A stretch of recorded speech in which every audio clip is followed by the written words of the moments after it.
શાકભાજીના ભાવમાં વધારો થતા ગૃહિણીઓ બજેટ ખોરવાઈ ગયું છે। મહારાષ્ટ્ર અને ગુજરાતના કેટલાક ક્ષેત્રોમાં પડેલા ભારે વરસાદથી શાકભાજીના ભાવ પર અસર પડી છે।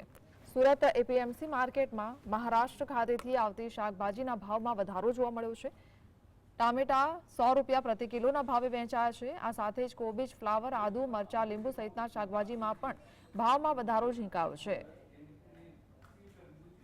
મહારાષ્ટ્ર સહિત ગુજરાતની અંદર ધોધમાર વરસાદ પડી રહ્યો છે અને વરસાદના કારણે શાકભાજીઓ પર હવે અસર જોવા મળી રહી છે। ત્યારે કેટલાક ગૃહિણીઓનું બજેટ ખોરવાયું છે। ત્યારે આપણી જોડે ગૃહિણીઓ ઉપસ્થિત છે, એમની જોડે જ વાત કરવાનો પ્રયત્ન કરીશું કે જે રીતના શાકભાજીઓના ભાવમાં વધારો જોવા મળી રહ્યો છે ત્યારે કઈ રીતનું અસર જોવા મળી રહ્યું છે। અચાનક જ દરેક શાકભાજીનો ભાવ વધી જવાથી, ઇવન કાંદા બટાકાનો પણ ભાવ વધી જવાથી, ટામેટાનો 100 રૂપિયા ભાવ હતો, હમણાં 100 રૂપિયા ભાવ છે। જ્યારે 20 રૂપિયા ભાવ હતો, ડાયરેક્ટ 1 કિલોના 100 રૂપિયા થઈ ગયા છે। કાંદા બટાકાનો જ ભાવ ડાયરેક્ટ વધી જાય તો ગૃહિણીનું બજેટ એકદમ ખોળવાઈ જાય છે। અને હમણાં દૂધનો પણ ભાવ વધ્યો, એટલે દરેક વસ્તુના ભાવ વધવાથી અમારા ગૃહિણીઓના બજેટમાં બહુ ઘણો ફેરફાર પડી જાય છે। જે રીતના ટામેટાના ભાવની વાત કરવામાં આવે તો પહેલા 40 થી 50 રૂપિયા હતા, હવે એકદમથી 100 રૂપિયા કિલો ટામેટા થઈ ગયા છે, એ બાબતે શું કહેશો?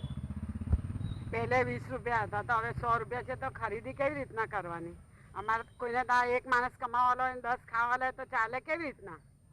આવી રીતના હોય તો શાકભાજી બી પહેલે 10 નું 250, હવે 25 નું 250 થી 40 નું 250 બતાવે, તો કેવી રીતના ખરીદી કરવાની? અમારે તો પબ્લિક વધારે તો ખરીદી કરવાની કેવી રીતના સમજ પડે? ટામેટા હોય, લીંબુ હોય કે પછી આદુ હોય, તમામ વસ્તુમાં હવે ભાવમાં વધારો જોવા મળી રહ્યો છે। કઈ રીતના ઘરની બજેટનો અસર?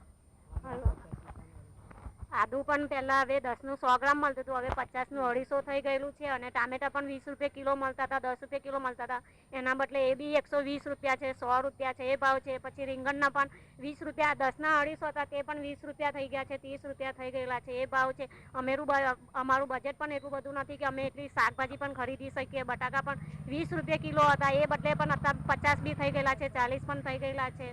કાંદા પણ 30 રૂપિયા કિલો હતા, એ પણ 100 રૂપિયા કિલો થઈ ગયેલા છે।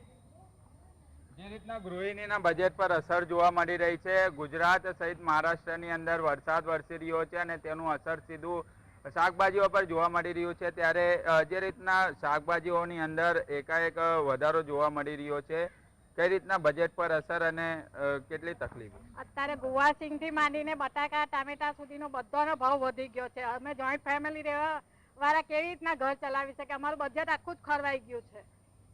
સરકારને કઈ રીતની અપીલ કરશો? જે રીતના એક પછી એક ભાવ વધી રહ્યા છે, તો કઈ રીતનું તમે સરકારને હવે અપીલ કરશો? સરકારને એટલી જ અપીલ કે મધ્યમ વર્ગના લોકો જેવી રીતે એ લોકોનું ઘર સારી રીતે આમ ચાલી રહે, મધ્યમ વર્ગ કંઈ પણ તકલીફ વગર જે રિજનલ ભાવ હોય ઓછો જરા કરે ને બધાને ગરીબ લોકોને પણ સારી રીતે રહી શકે ને પોસાય એવી રીતે કંઈ મદદ કરે સરકાર। દૂધ છે, આ ટામેટા છે, લીંબુ છે, મરચા છે, જે કંઈ હોય એની અંદર બધામાં જ ભાવ વધ્યો છે, તો ગરીબ માણસ કેવી રીતે કરશે?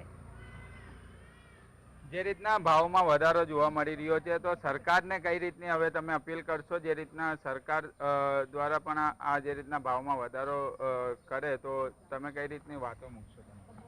સરકારને એટલું જ કહેવા માંગીશું કે તમે શાકભાજી ને બધાના ભાવ કંઈક રિઝનેબલ કે મધ્યમ વર્ગને, ગરીબ વર્ગને પોસાય તે માટે કરો બધાને।